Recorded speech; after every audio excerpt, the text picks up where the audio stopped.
You've arrived at the Texas to Tennessee podcast, your home for your favorite independent artists and a couple of guys you've never heard of. Who?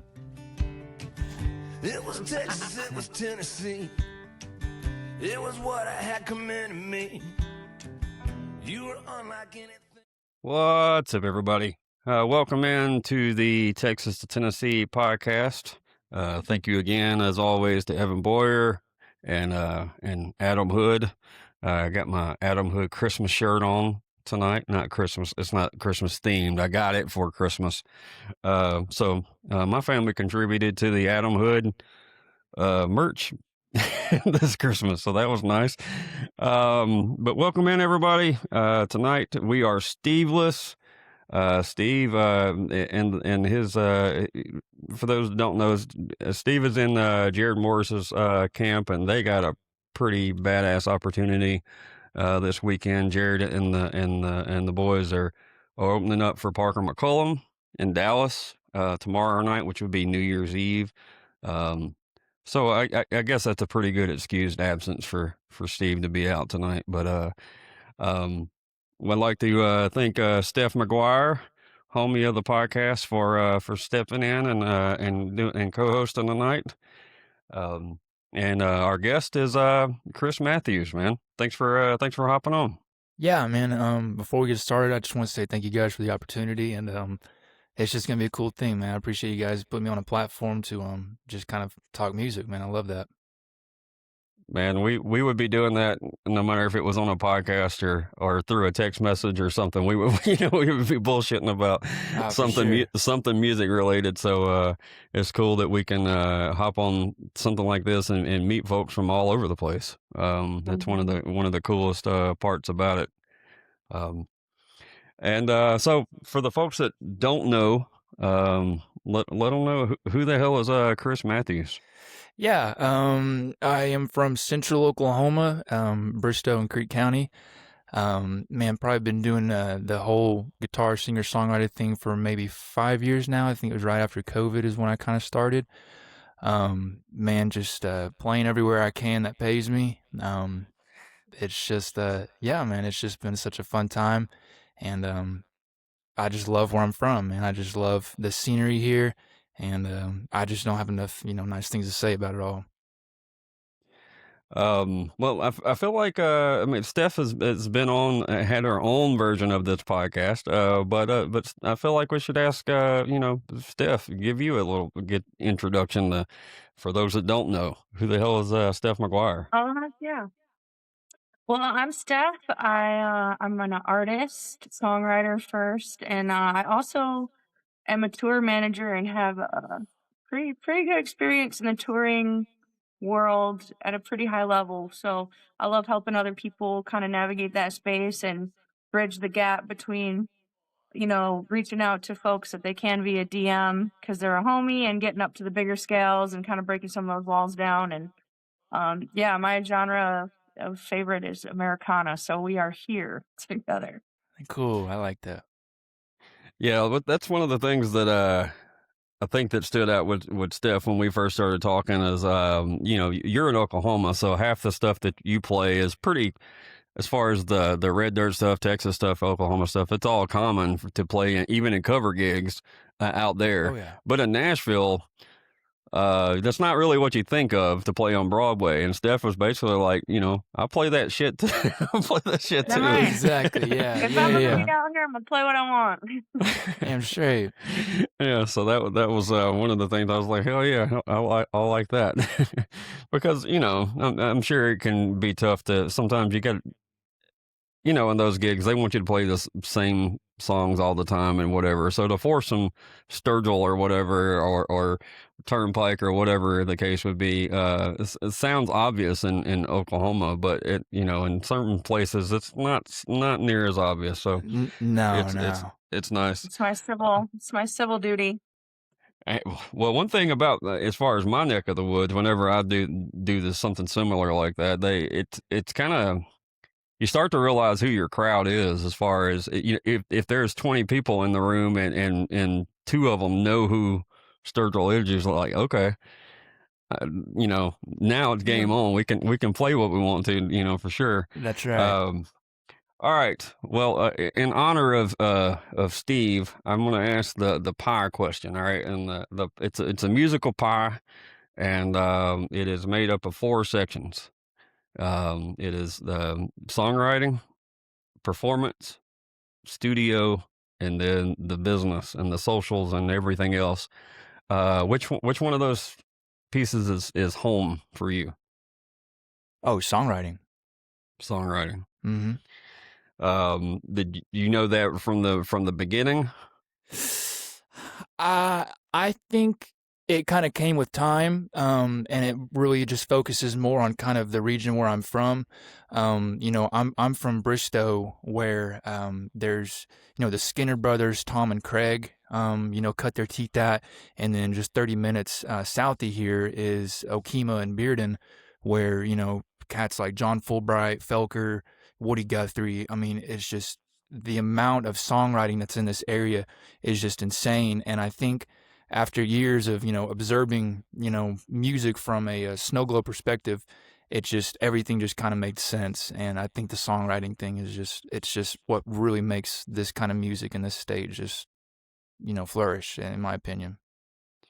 Did it start out as the cover thing first? Oh yeah, for sure. You know, because you're doing all these covers that, you know, you're kind of trying to find your niche, you know, where you kind of fit in at, you know.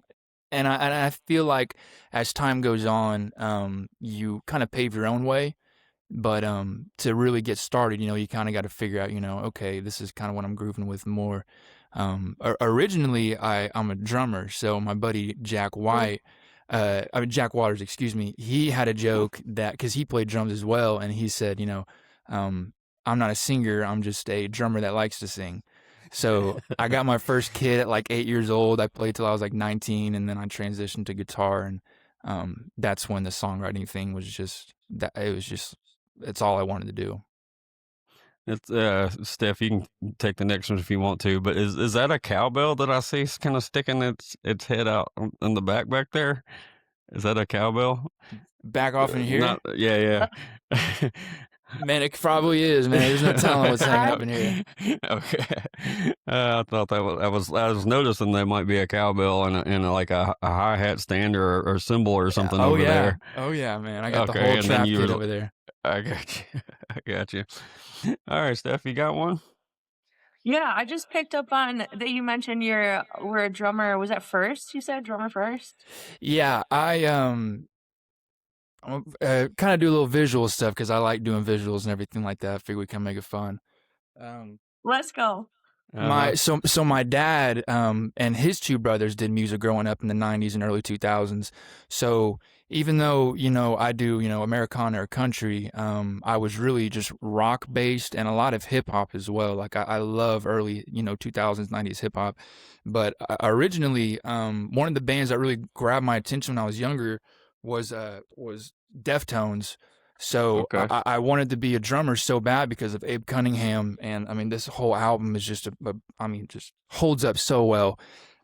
So that's when I was like 8 or 9, my dad got me a kit, and I'm sure he probably wishes he would have got me a very more quiet instrument. But no, I played that till I was about 19. I was in jazz band in high school. I played trap kit. Couple small offers to go play jazz in college, but I knew that, you know, college really wasn't for me. But yeah, that's what I started doing was a kit. Yeah, that's interesting. I know like there's a couple other artists in the Americana world that have that, and I'm always so curious, like Jake Stringer, he's a drummer, Oh and Rich yeah, Henderson, they're oh yeah, drummers. Rich. Mm-hmm. Yeah, but it's like, do you think that helps you with songwriting, or is it kind of hinder you, or somewhere in between? Just gives you a new perspective on your writing? I think if it ties into helping me is definitely on stage whenever I'm performing, because I like to do a lot of harmonica stuff in my sets. So while I'm playing, singing in the harmonica, just keeping that mental tempo in my head. It's just, and sometimes, you know, I'll have a kick drum and like a little tambourine pedal as well, that, you know, kind of some Shaky Graves type stuff that he does. Right. And just that tempo, it's just, you know, second nature at this point. I'm pretty sure I'm correct about this, but I heard on one of the satellite radio stations the other day that Deftones was rated the #1 band to get it on with. Oh, I don't doubt it, man. Those dudes. I was like, well, that's not I wonder. I mean, that's probably like something they would actually want on a plaque, right? An award to win. Let me write this. Yeah, right. Down. Somebody might want to fact check that, but I'm pretty sure that's what it was. I finally caught them in concert. That 3 years ago is the Sick New World Festival in Vegas, and they had like 200 bands there, something crazy. But I finally, after all these years, got to go see their set, and man, that energy that Chino and all them brought was just, oh man, it was just incredible.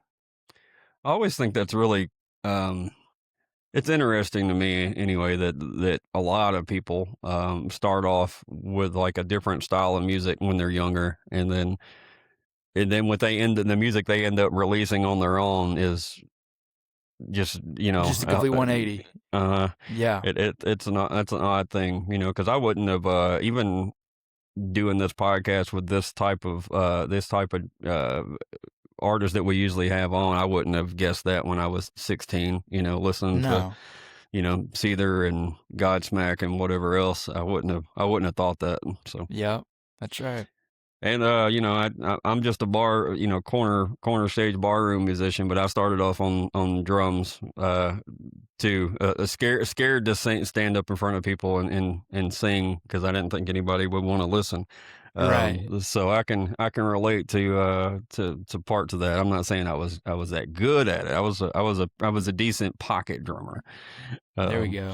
But I also learned that if you have the drums and you have the PA and you book gigs, and then you can usually have a band. Oh yeah, no doubt. Oh yeah, job security for sure. No matter how good you are. All right. So as far as when you first started songwriting, well, first of all, in the cover band world, I want to know some covers that when you first started actually playing out. What are some covers and style of music that you were playing at that time? Man, I was probably doing a lot, and I still do a couple songs to this day, man. A lot of old Bingham tunes. Okay. Man, I mean, just really just the early gritty stuff that he had. Those first 3 albums are just so dope. Some Culture in there, I'm sure. Turnpike. I mean, you got to do some Turnpike. This was after you had switched to guitar and all of that. Were you in bands as a drummer before? Like, were you actually gigging? We played. I was in this band. It was in my high school, and the band was called Friday Never Ends, and we were kind of like the lead singer was this girl that I went to high school with, so we kind of had like a little Paramore kind of feel to us. And the only gig that we ever did, and I played kit on, was the Battle of the Bands in Jinx, Oklahoma, right on the Riverwalk. And out of like 35 bands, I think we got like 7th or something like that. So we were like, hey, top 10, we'll take it. And that was the only one that I ever really like live gigged rock band kind of vibe, but and then it was cool. And you said it was around, did I remember right, that you said around 2020 when you actually started doing this stuff on your own as far as kind of the style of music that you're doing now? Yes, sir. My dad got me because he played guitar, and he got me a Fender acoustic guitar, and I think he got it for me when I was like 17 or so, and it was one of those deals like I pick it up, play it, put it in the corner, kind of deal. And then finally, I think when COVID happened, everything was at a standstill. I was like, you know what, I'm gonna start chipping away at this marble here, and just start trying to perfect a craft with it. And 2020 hit, and I just couldn't put it down. It's hard. We talked to a lot of people, and that time period, it seemed like it either like kind of dampened things for a lot of bands, and then there was a lot of people that it seemed to kind of make them decide, okay, this is, I want to do this, whether it's they started playing online or they just were like, well, if I'm going to get fired as being a nurse, then I might as well start doing what I want to do, or whatever the case. I mean, it was all these different scenarios where that time period affected music for it's kind of, I don't know, it's kind of Yeah. odd to think about now. No, exactly. I try to look at everything, glass half full. And to me, I try to look at opportunities in every situation I'm in throughout the day. And during that time, it was, well, if I can't go out, if I can't do these open mics, if I can't gig, it's an opportunity for me to, just sit at home and just practice. What about on the songwriting wise? Had you already played some of your songs out? Had you already tested those waters? Not really.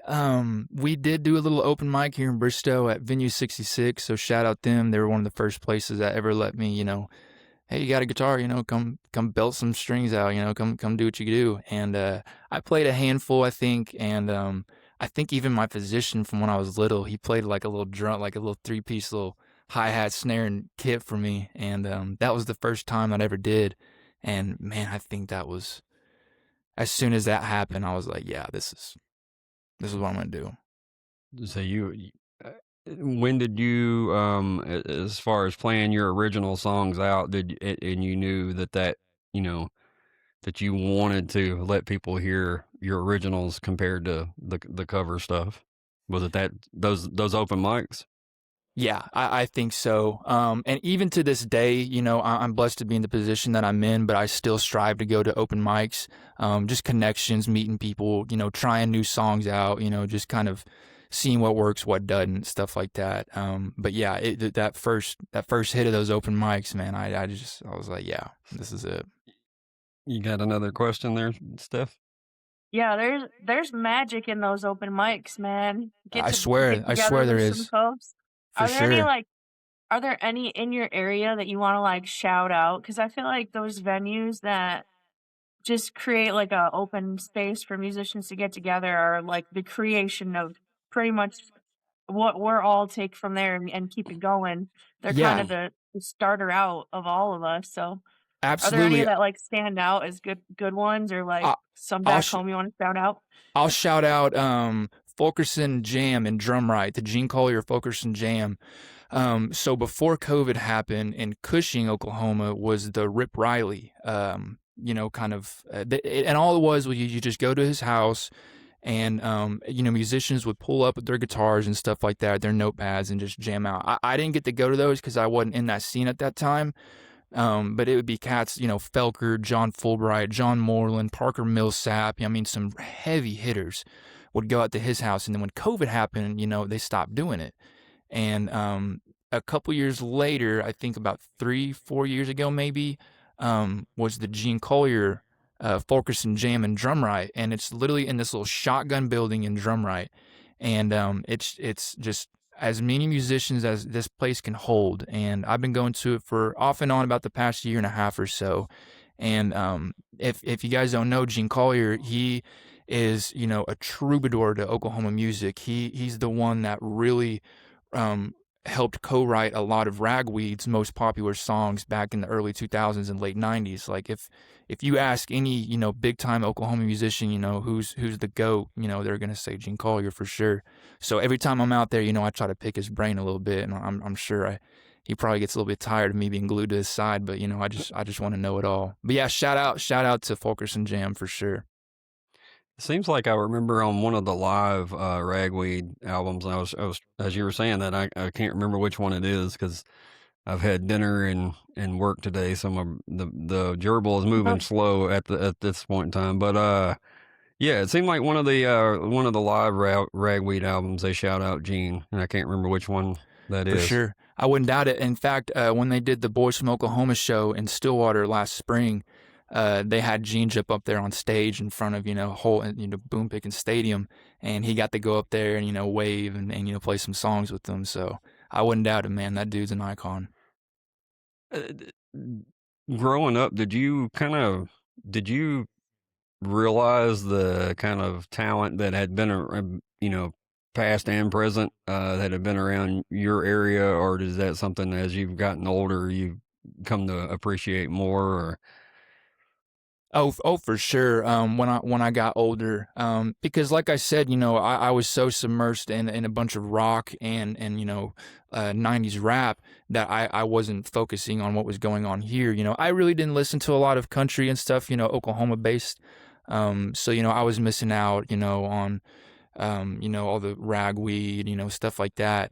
But as I got older, for sure, like I started really appreciating, what was going on here. And it was just, to me, it's some of the best music, I think, that comes from raw emotion in the soul that you can truly ever experience. Do you remember what band, song, whatever, kind of led you? I'm similar in some of those ways as far as the guys like Jerry Jeff Walker was as an example. Like, when I was younger, I didn't really necessarily get it or appreciate it, but as I got older, I started going backwards, and then Jerry Jeff led me to Guy Clark and to whatever. Do you remember if there was any certain person that kind of like grabbed your attention and made you start going down that road? Absolutely, there's two of them for sure. Okay. One of them was when I very first started doing the singer-songwriter stuff, is when I came across Chris Knight.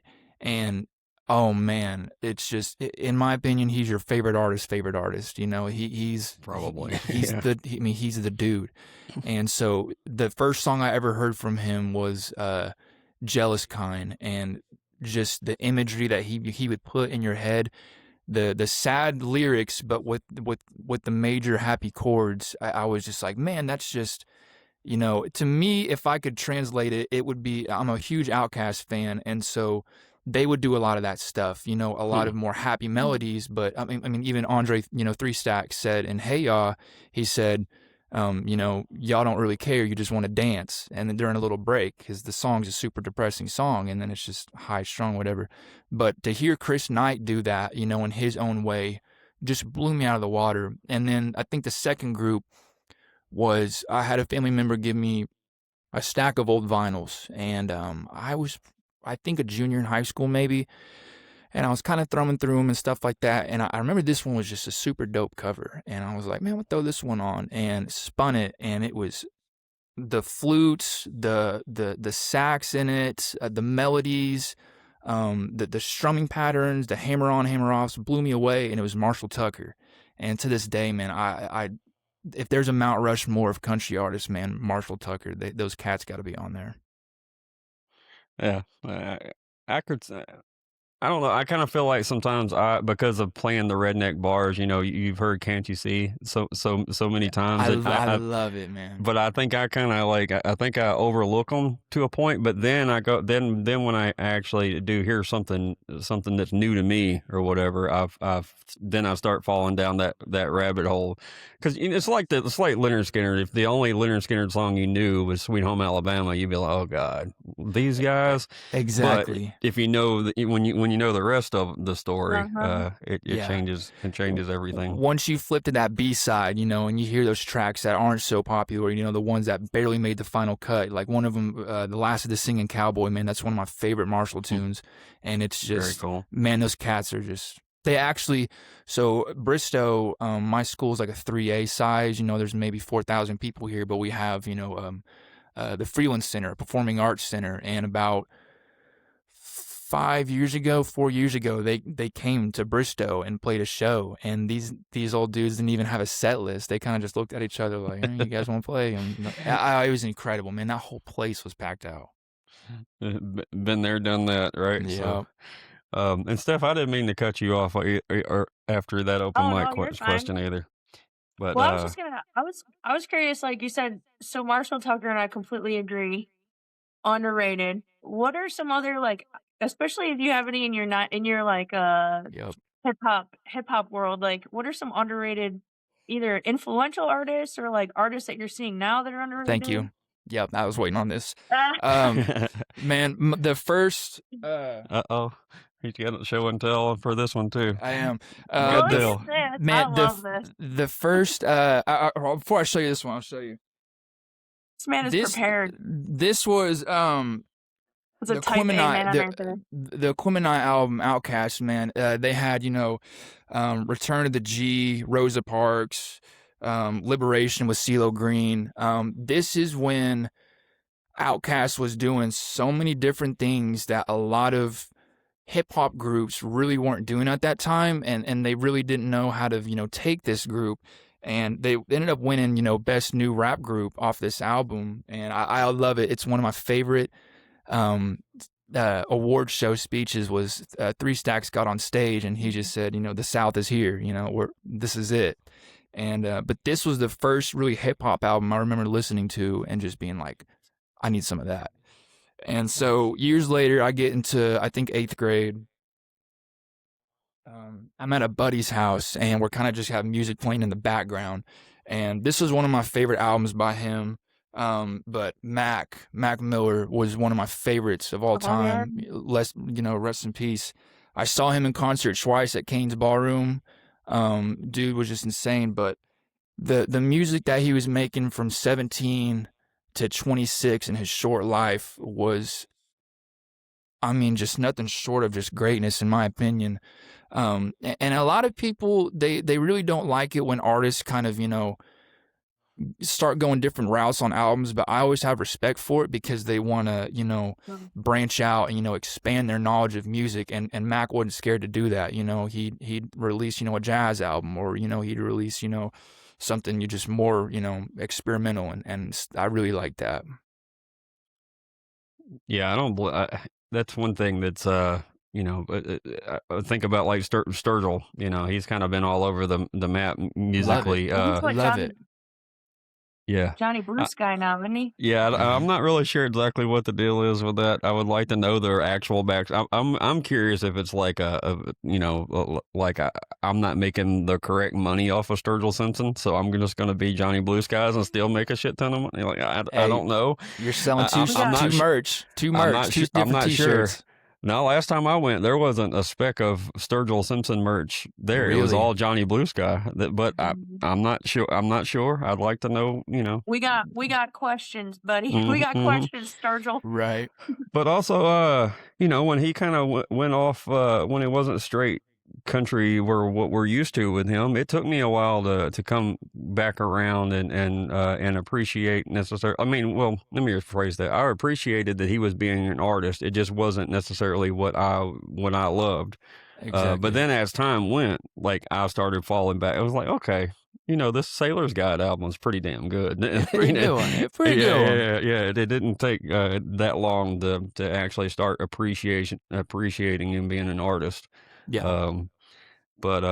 Anyway, yeah. So if anybody in the chat or whatever knows the story about the Johnny Blue Skies thing, I'm curious. So fill us in.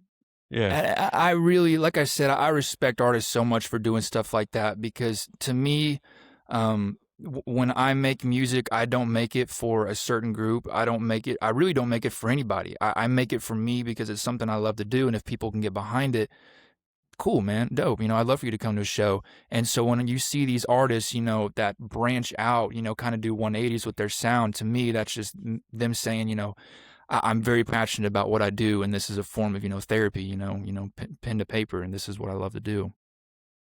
Yeah, if I can completely understand why, if you're an artist, why you don't want to do the same thing all the time. I mean, hell, I'm in a cover band. I don't want to play the same songs all the time. Yeah.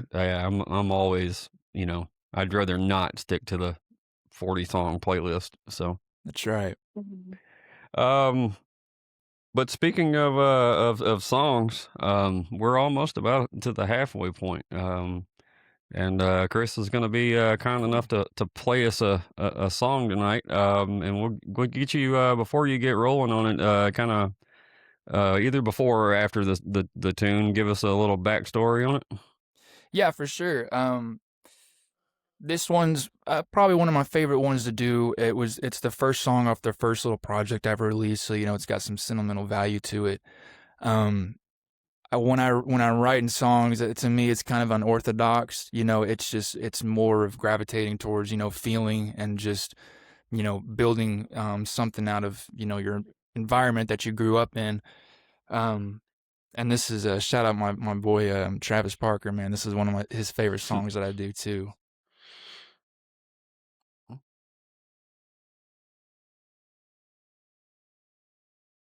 think it's the first harmonica player, anything that I mean, we haven't had the chance to have too many people play live just because not everybody has a microphone set up. So, Right. I'm pretty sure first harmonica feature. We'll make it fun, man. All right, sounds But yeah, good. this is a little tune off our first little project, a little song called Lobos. So, and originally in the song on the album, my buddy Connor plays some slide, but with the harmonica. I think it's really cool. But yeah, man, this is a good one.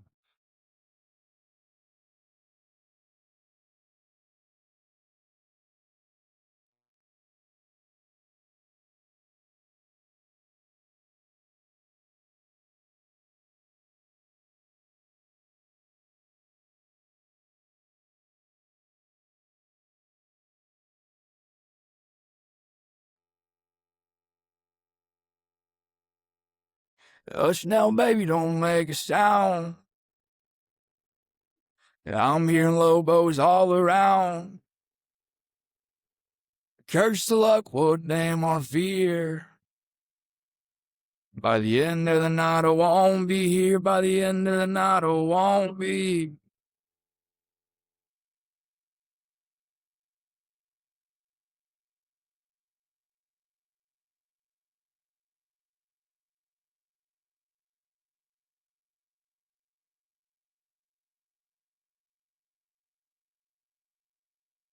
You got your piece, I got mine.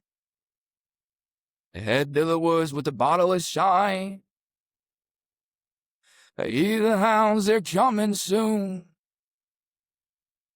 Make our way to the woodland moon. I'll make my way to the woodland. Why you Lobos now?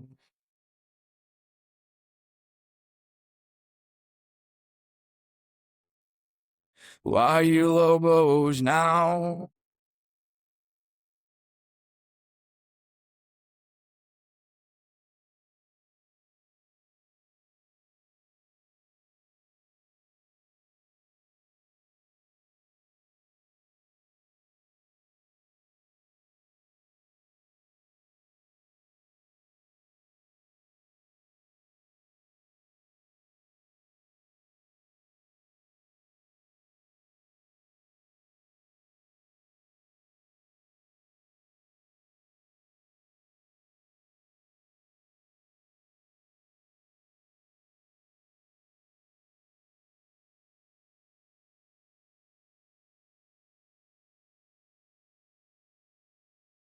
Yes, Yeah, sir. we'll kick off our little album we got.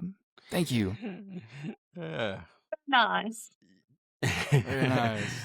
You can definitely hear like as far as the raw the style of music, the Ryan Bingham thing, that the early stuff, you can hear that influence for sure. Yeah, and I think one thing that really gives me an advantage over some other people is I grew up a generational ranching family, so you know we run cattle and horses and all that stuff. I've been around my whole life, so you know a lot of my songs are you know kind of ranch based, you know, that lifestyle and just bringing the hardships and letting people understand that there's more bad days than there are good. Just bringing that to light and just giving people perspective that they may have, you know, never heard of, never seen. Yeah, I can imagine. You know, you'd have a point of view that you know, it starts getting I don't know. You'd have a unique point of view. I mean, I'm sure you're not the only person that plays music and you know, ranches and everything. Oh no. But it gets a smaller and smaller group. You know, I'm sure, and I'm sure folks that do that, like, I mean, if you were faking it, they would know it. You know what I Oh, mean? they'd put you on, you know, on the spot pretty quick.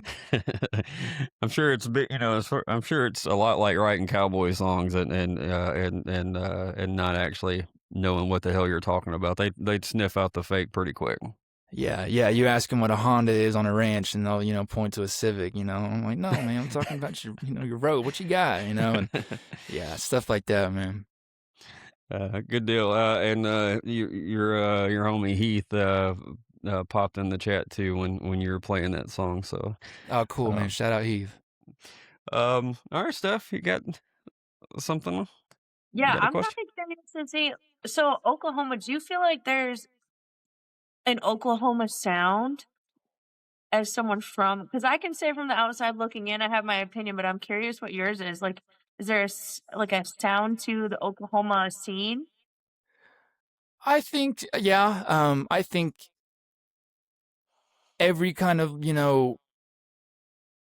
different type of music, you all got your own sound and stuff, but I think for sure, I don't think it's a stretch to say that at all.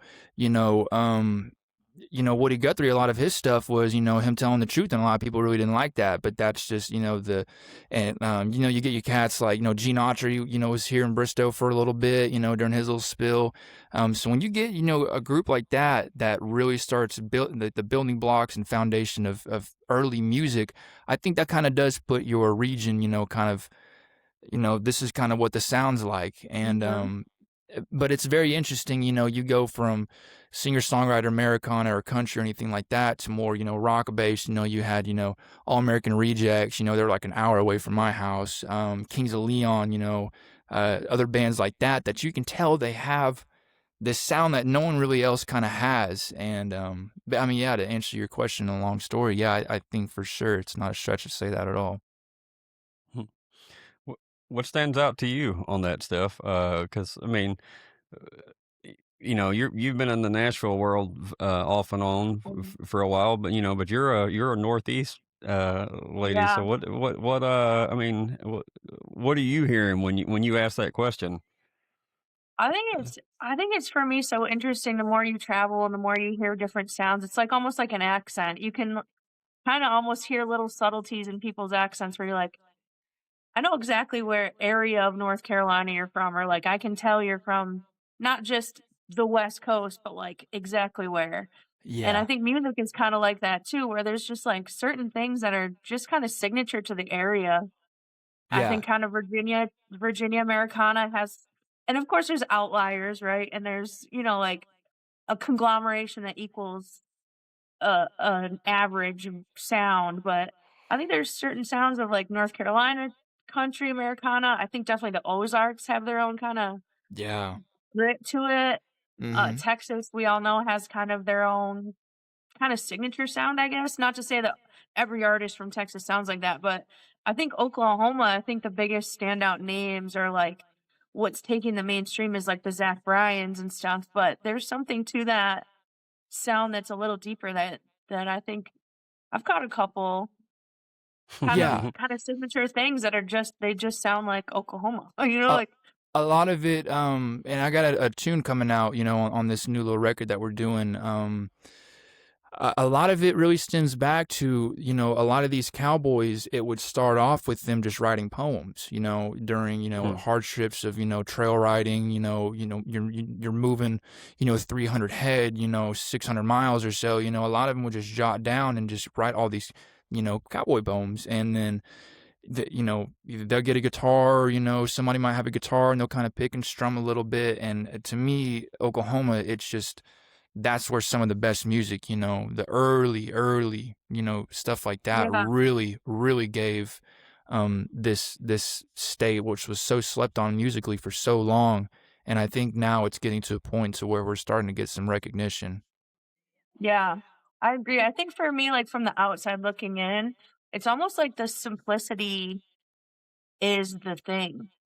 For it, Exactly. look at it's not the lyrics and the story is kind of the forefront, and then it's supported gently by really great musicians and like really, but kind of streamlined, like not doing too much. Yeah, and I think the reason it works so well is because you can't replicate emotion. You can Mhm. try all you Hmm. want to replicate that sound, but if it's not, if you're not in the position to where like I don't know what it's like to sell CDs out of the back of my car, some place I just played at that's got chicken wire. I don't know where my next meal's coming from. If you can't understand that, then that to me that's just why the music works so well, is because it's simplicity for sure, but it's just when you captivate that emotion, I mean, Mhm. it's just beautiful. Hmm. Um, something you were talking about, something you meant, I don't know, something you mentioned, made me think about this, but, what as far as, um, if you weren't doing the music thing, what are Mhm. some other creative, things that you would be doing, or even as making a living? What would be the things that, Ooh. uh, what would you be doing? Um, I guess I think the reason what made me want to ask that is you were talking about the hardships and the ranching and things like that. That's a different pockets of the world have their I don't want to say. I guess a lot of times it's their occupations. If you're in the coal mine country, sometimes you're stuck doing things you don't necessarily want to do. for sure. Man, if I didn't do this, I think it might just be a basic answer. I don't know, but I think I'd want to be like a teacher or something. I'd want to. I think knowledge and guidance are just something that it's sad to say, but it's overlooked. I think in today's age. And I think just teaching. I think that would be kind of cool. It's definitely overlooked and overlooked by pay scale and everything else. Oh man, I know. I know plenty of people that are teachers that deserve, including the guy who plays guitar and sings in our little bar band. He's a high school history teacher, and it's kind of cool to see. High school.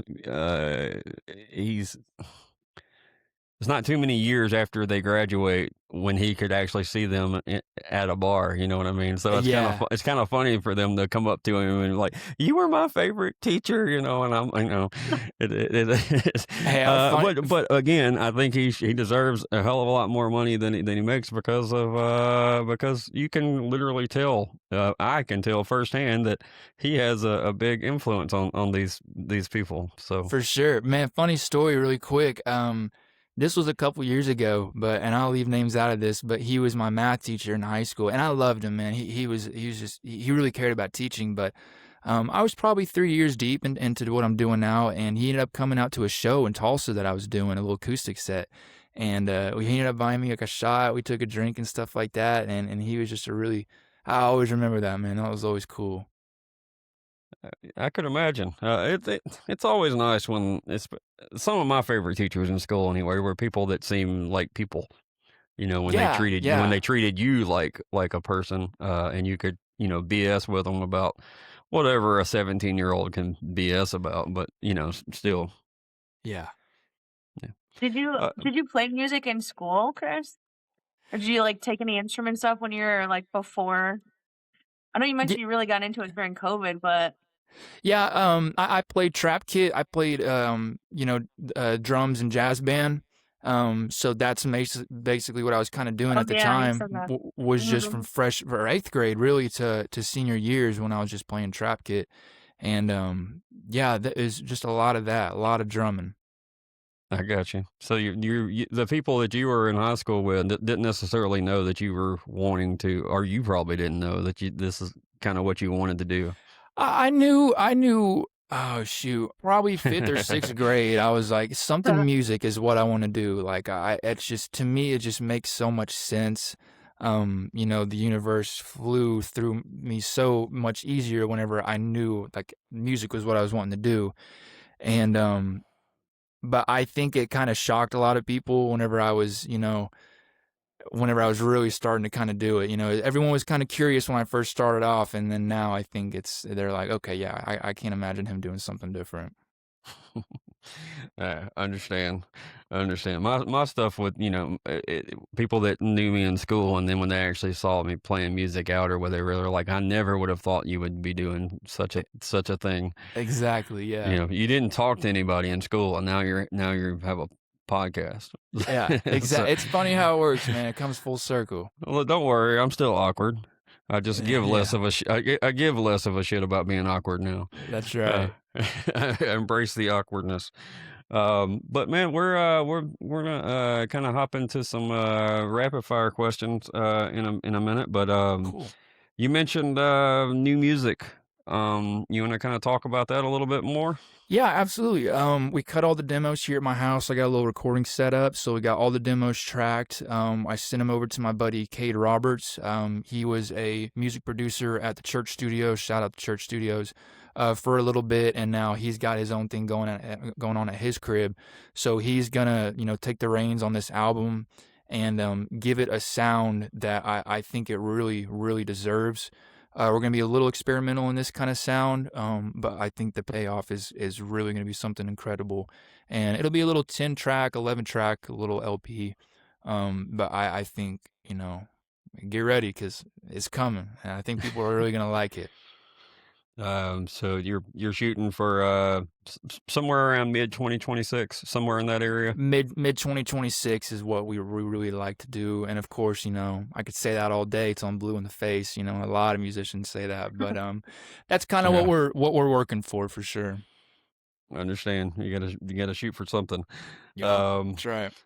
Did you have a sound kind of in your head as far as the way you wanted this, or have you been working with the guy that's going to produce it, or how did you kind of come on to this? A lot of just experimenting. I had my buddy Connor come over and just, hey, what do you think about this? Think about that. Gotcha. To me, I'm not really trying to fight. I think it needs to sound like this. It's more of, giving the sound what I think it deserves and what's really gonna kind of captivate it. We're gonna, have our run-of-the-mill fiddle, lead guitar, stuff like that. But I'm also, there's a homie of mine that goes to Oklahoma State, and he's in, like, band up there in Oklahoma State. And so he's going to come in, play some cello, heavy strings, it's going to be a really cool thing. I'm pretty sure I saw it. I think it was on your TikTok, I believe. You had some dates with Dylan Moss. Yeah. Right. Yeah. And it's just kind of cool for me. Like, I don't know Dylan personally. The Steve that's not here, that's absent. He booked it with Dylan, but that's folks that roll through. He's in Fort Worth, so those are folks that roll through his neck of the woods. Yeah. And so, but to have Dylan on, 6 months ago or whatever, and then then I kind of scroll through your socials or whatever, and I see you mention him, and it's cool to see the name start to link up like that. Yeah, man, it all comes back full circle, and shout out Dylan for sure, man. He's a good homie of mine. We did a run of shows last spring in Pennsylvania, kind of up by the Philadelphia region, and we're kind of getting some demand to come back up there. So I think here in the next 2 or 3 months or so, I think me and Demo are gonna jump back up there and burn some rubber and give him some Oklahoma tunes for sure, man. So yeah, shout out Dylan. That's cool. I can imagine that's one of the maybe one of the few good things about having your music out there on the Spotify and whatever, is being able to track where your listeners are. I'm sure Steph can speak to that, but I'm sure that's a cool thing to know. Where you goals where to go. Yeah, exactly. And funny story, when we played up there in Philly, we met these 2 or 3 guys, and they were from Germany, and they were just here on work business type deal. And I had already planned to go out to Germany and play a couple shows, and this was back in May. And I told them, I said, hey, man, I'm going to be, in Hamburg, and I'm going to be in Berlin playing some shows, man. Y'all got to come out. And sure enough, that one dude did. And he came out there and gave me a tour of the city before the show and stuff like that. And we kicked it. And yeah, but when I look at my, where my music's getting streamed, man, there's quite a few out there in Germany, man. So shout out Germany for sure. Very cool. Can you speak on that a little bit, Steph, as far as what that? I mean, people that listen to the pod might, I mean, artists and folks in the business they do, but just regular folks that might be picking this up. Why? I mean, what are those numbers and those stats that mean to folks, whether it be the artist or someone in the the business, the tour manager side of it. I can't speak on it because I don't know anything about it. But is that something that you look at? Oh yeah. Yeah, for sure. I think it's like a conglomeration of everything, right? You can't just look at one. There's so many ways, you're kind of putting yourself out there, so you kind of got to add it all together to make decisions with. But yeah, analytics in general, it's always a catch-22. Any Hmm. conversation about streaming or social media is, there's good and bad to it, For and sure. there's it's not a perfect system, but those analytics are super helpful just from the management end, from like you said, just planning a tour. You can take a quick glance as an artist without five steps or record labels in between that information and you, and have direct information of where your stuff is streaming. Is that always helpful? Yeah. Right. Depends on the situation of the days, but it's wild to see where your music goes and gets picked up, and it really does give you right drilled down to the city. So it, Yeah. you never know where it might pop up, and you can really start feeding that or finding out, like, maybe you have things in common with people in a certain area that you wouldn't really have thought about until your music starts popping off somewhere in another area, and you're like, wow, they must have a lot of folks that think like me or want, what you're Yeah. bringing to the table, and it's Yeah. good information. It's direct information, which is most important.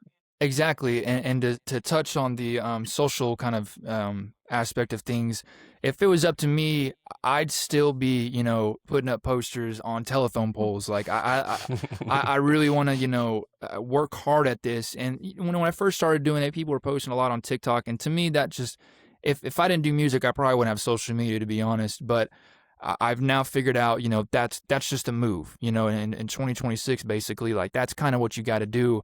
And so I changed my perspective on it. And uh, earlier this year, I had a fella message me, and he's a good friend to me at this point, and I'll leave names out, but he messaged me and he said, "Hey man, I actually heard one of your songs.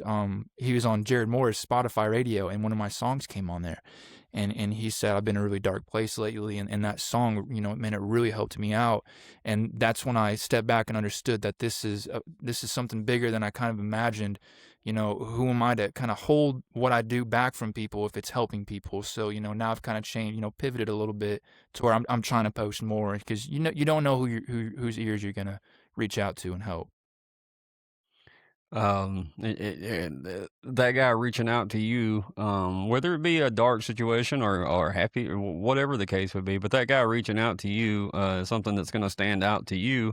So if folks that I don't know, I would encourage people to you always think that you're bugging these artists, but a lot of times No, they're in their own head about they don't know whether anybody's listening or yeah, not. I mean, I'm not saying that every artist is going to enjoy this, but I would have bet They most will. do. 100%. And I think it's very interesting when you start, getting to a certain point. Like I don't When you start having people come to your shows that you don't know personally but like your music, it's a little odd, because you're just not used to that. But I don't really like using the term fans because I feel like that creates separation. I just think everybody's a homie. I get done with the set, go to my merch booth, and I just, cut it up and just talk with people, go get a drink. I'll be walking around the crowd, listening to the opener, stuff like that. It's just because it's a community. I think at the end of the day, man, music's a beautiful thing and it brings a lot of people together, in my opinion.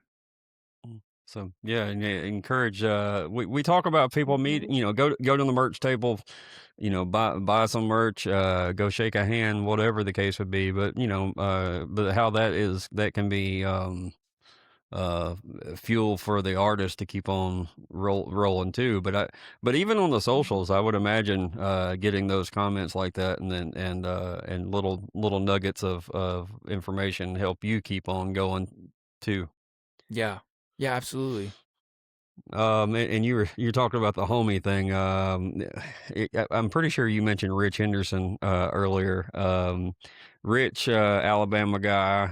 If we're talking about the same one, I believe. Rich, the one I'm talking about is the Alabama guy had a ponytail for Oh years. yeah. Okay, Oh okay. I'm yeah. Yeah. making sure. Rich was one of the first people that we interviewed. That he was like, well, Chris in Oklahoma, he's my homie, like he said that a lot, and then I was like, okay, homie of the podcast is because that's what you said. That's actually, it's pretty true. Cause I feel like after everybody kind of helps each other a little bit, you at least got a little bit of a connection, and so homie works out fine. I borrowed that from Rich. For sure, man. I haven't talked to him in a while, man. I hope he's doing good for sure. Mhm. I remember one time, funny story really quick. He did a show in Stillwater, and we ended up, it was me, him, and some other friends, and we all ended up going back to the hotel room, and it was, man, probably 2, 3 o'clock in the morning, and we're just sitting there belting songs in this hotel room, people banging on the the side of the wall and stuff like that, but man, we were just having a fun time, and I'll always remember that for sure. He seems to be extremely thoughtful person. Yeah, Everything, every interaction I've in person and on here, he seems to really be like a deep thinker, and who he is, like, for better or worse, just yeah. it's like that's I think we could all it's easy to root for him. You Yeah, know what I mean? absolutely, man, absolutely. I think it's very important to really understand yourself, through and through. Yeah, I got to see him at North Springs Music Festival this past year. Nice. So he was up there with Tim Gooden. He works with Tim at a studio down there in Alabama, and he was hanging out. I think he played in Tim's band that day, I believe. So that was cool to actually get to meet him in person. But all right, we'll hop into some rapid fire questions real quick. Try to keep it a little. We're gonna run over the hour, but we'll try to be close to it.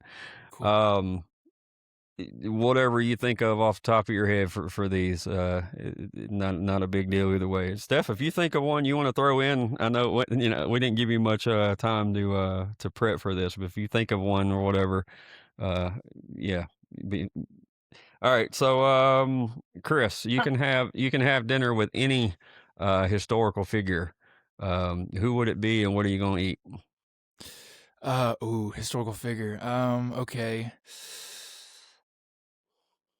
Oh man, that's a hard one already off the bat. There's a lot. Come on, Chris.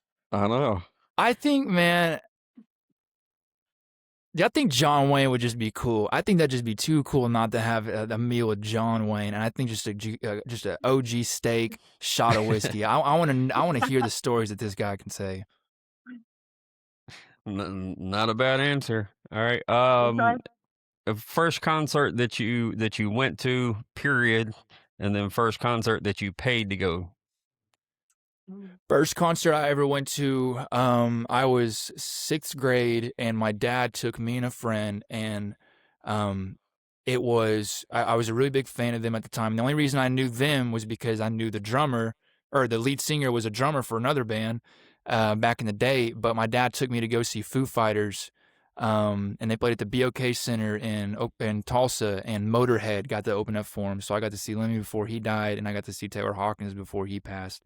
So that was the first one I ever went to, and the first one I remember paying to go see, I think was my senior year of high school or right after, and it was William Clark Green at the Cain's Ballroom, and that dude's just incredible. I've never got to see Will live. And that would be a good one, man. I don't think people really talk about him enough, to be honest. I truly don't. I think I could be wrong because I am quite a bit, but I think he's coming to town with Treaty Oak. Oh yeah, man, that would be. I think he's, yeah, yep. So my daughter would want to go because of Treaty Oak, and then I want to go because of Will. For sure, man. Ringlead Road, man. That's such a good banger album, man. Shout out Will Green. We had Ross Cooper on, which is one of the co-writers of the song Ringling Road, Yeah. which was cool to hear that story. If y'all gonna want to go check that out. And yeah, I saw Foo Fighters at one point in time with Gary Clark Jr. Here in town. That was a cool combination before Taylor had passed also. So Yeah. what about you, Steph? What was do you remember what your first concert was? I think it was 98 Degrees. And Yeah. it is what it is. You know? That's the whole point of asking that question, honestly. It wasn't even NSYNC. It was 98 Degrees. That's crazy. You know? Do you remember what the first one you paid for was? I don't remember the first one I paid for. I'm not I sure. asked that question. I'm not sure if I can answer that one. The first one I paid for, I don't know if I could actually answer that or not. My first concert ever was Sawyer Brown at a county fair in like mid '80s. Yeah. And I don't remember as far as when I actually paid for. It would have been. It actually could have been Dirk Bentley and Ragweed. Honestly, that could have been one of the very first ones that. It was either them or Vince Gill. Yeah. One of the two. Anyway, I'm not the one supposed to be answering the questions though. When I say sad song, what's the first song that pops into your mind? In my mind, sad song. The acoustic version of Plush, STP. Okay. That's such an incredible song, man. STP is one of my favorite bands of all time, and I think Scott Weiland's such an underrated vocalist. Just the acoustic version. If you ever look at the acoustic version of Plush, man, the emotion that him and Robert DeLo holding that song is just incredible, man. I want to say I think that's the same time they recorded Dancing Days. I could be wrong about that, but either way, that's an acoustic version of that song too. That's really good. So, all right. I know, having a podcast is probably really, really high on your things to do. But if you could have a podcast, who would be your first interview? Can I just have anybody? It doesn't matter. Preferably music wise. For sure. Out of music wise, oh man, I think if I could keep it local, probably my buddy Charlie Hickman. He's a musician out of Cushing, Oklahoma. A really good buddy of mine, man. Hell of a musician. But man, we've been through thick and thin for sure. And either him, but if I could go big stage, I think Coulter Wall would be a really, really interesting guy to have on. Yeah, completely. I know he doesn't do a lot, but he'd be on mine. Well, I mean, you'd have a lot to talk about as far as the ranching side of everything and all of that, because he definitely seems authentic. By the way, look. I saw that, man. Hell yeah! I got it for Christmas. So yeah, it's man, pretty cool. Dude is just. I don't know how that just comes out of him, man. But young too. When the first time I heard him, he opened up for Jinx in Memphis. It was Jinx. It was Coulter, then then Ward Davis, and then Jinx. And like as soon as he opened his mouth, you were like, I think he was 22, something like that at the time. I saw him right before COVID, really quick, in 2019 at Kane's Ballroom. And the only reason I knew about him is because a friend of mine knew who he was. And they were like, hey, you got to go check this kid out. And I say kid because he was like 22 maybe at the time, if that. And just little old Coulter Wall. I remember it was May, so tornadoes were going off like crazy in Tulsa. And little old Coulter just gets up there with this little kick drum guitar. And he's just like, my name's Coulter. I'm from Saskatchewan, Canada. And here's what I got to say. And as soon as he started playing, we were like, that's insane. Yeah, it's pretty crazy. But yeah, I would love to have him on. I'd love to have William Clark Green on too. No doubt about that. All right, Steph. Do you remember do you remember what the last question was? We didn't get to rehearse any of this stuff. You remember the little ditty? I think I remember. Okay. Do you want to be the honorary? All right. Correct me if I'm wrong here, though. Don't let us go off the bridge together, all right? All right. So if you could have Was there Not- any hostess? Nah.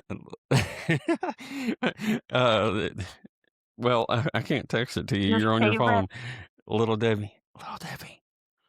Oh, what? I don't remember it. That's all. You know, we I didn't. have so much confidence. We didn't get to practice any of this stuff, and I don't think little Debbie's are extremely popular up in the Northeast, but she was in the South for a while. Chris, while. it was a joke on episode 1, and now it is a requirement that we ask this. So, what is your favorite Little Debbie snack? If they make them, I think they do, but if they make them, it's the zebra cakes. Yeah. I'll put a box away in a second, man. Those things are so good. If I'm on the road, I try to eat healthy. I really do. Like I meal prep a lot of stuff, but when I'm on the road, I'm going to Walmart and I'm getting like 2 boxes for sure. I put them away. I mean, Little Debbie. Solid choice. We're still open for a sponsorship, so I like that. That's a good all question. right. Well, I was trying to think of the most Dollar General trailer park question I could think of, and that was one of them. So that's where that when I say it started as a joke on episode 1, is 100% because it was me and my buddies doing the very first episode. So of course half the questions were not like legit or informative or whatever. It was a bunch of bullshit for 2 hours. So Yeah. But all right, man. If you don't follow Chris on all of his socials, please make sure you do. Wherever you listen to your music, hit that follow button. We talk about how all those stats and everything, whether they can be aggravating to everybody, but also when it comes to booking. Again, Steph can attest when it comes to trying to get certain people's attention. Those stats mean a lot. So hit the follow button and interact on his posts, like or any independent guys. Interact on their post. Don't be afraid to reach out, like we talked about earlier. And make sure you follow Steph Maguire on all of her socials and TikToks and whatnot as well. We're gonna I believe Steph's gonna try to do some of these interview thingies by herself at some point in time too. So stay tuned for that. That'll be like we said earlier. It'll be a different point of view than me or Steve could have for a bunch of different reasons. So looking forward to that.